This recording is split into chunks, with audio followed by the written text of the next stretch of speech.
आपने पितरों के बारे में थोड़ा सा बताया था, तो मैं चाहती थी आपसे ये पूछूं। पता नहीं ये क्वेश्चन सही है पूछना या नहीं, बट दुर्भाग्यवश अभी मेरे कुछ ही महीने मेरे पिताजी की मृत्यु हो गई थी और मैं उनसे बहुत ही अटैच थी और उनको किडनी की परेशानी थी, जिसमें मेरी मम्मी ने उनको एक किडनी दान की थी 10 साल पहले। और बहुत मेहनत के बाद भी हम उन्हें बचा नहीं पाए और मैं अक्सर अपने हस्बैंड से पूछती हूँ कि वो कहाँ होंगे, अभी कैसे होंगे, क्या वो फिर अभी भी दर्द में होंगे या ऐसे।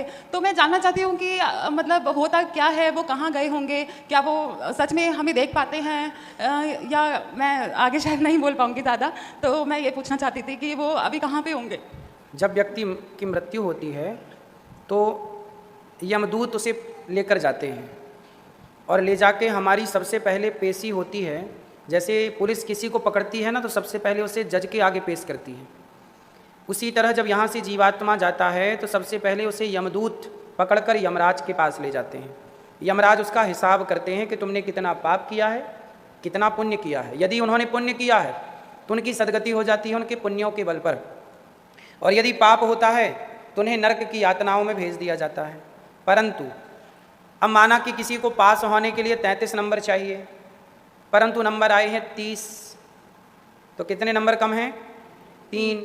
तो 3 नंबर के लिए उसे फिर से सप्लीमेंट्री आएगी उसकी कि भाई अब फिर आपको एक बार एग्ज़ाम, या तो ग्रेस मिल जाएगा, उसे कृपांक मिल जाएगा, पास हो जाएगा, वरना सप्लीमेंट्री आएगी कि फिर एग्ज़ाम दो, अच्छे नंबर लाना, पास हो जाओगे। उसी तरह जब व्यक्ति ना पाप ज़्यादा होते हैं उसके, ना पुण्य, तब उसे यमराज जी कहते हैं कि आपको हम पितृलोक में भेजते हैं। आपके बेटा बेटी जब कोई भी पुण्य काम करेंगे आपके नाम से, तो वह आपके पुण्य में ऐड हो जाएगा, प्लस हो जाएगा, फिर उस पुण्य से आपकी सदगति हो जाएगी।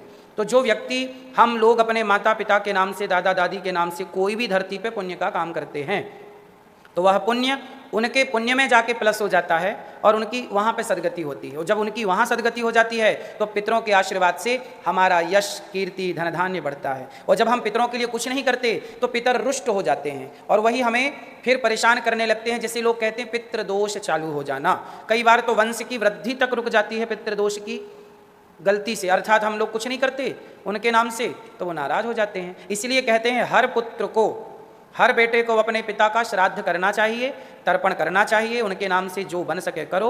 आपके बेटे को भी ये संस्कार देना, आपके बेटे को भी यही परंपरा सनातन की रही है। अब आजकल यहाँ 4-4 पीढ़ी तक कोई कुछ कर ही नहीं रहा है माँ बाप के नाम से, तो पितृदोष से परेशान रहते हैं। तो आपके पिता की सदगति के लिए अब उनके बारे में सोचिए मत, उनके लिए कुछ करना चाहें तो कोई दान पुण्य करके उनकी सदगति की कामना करिए।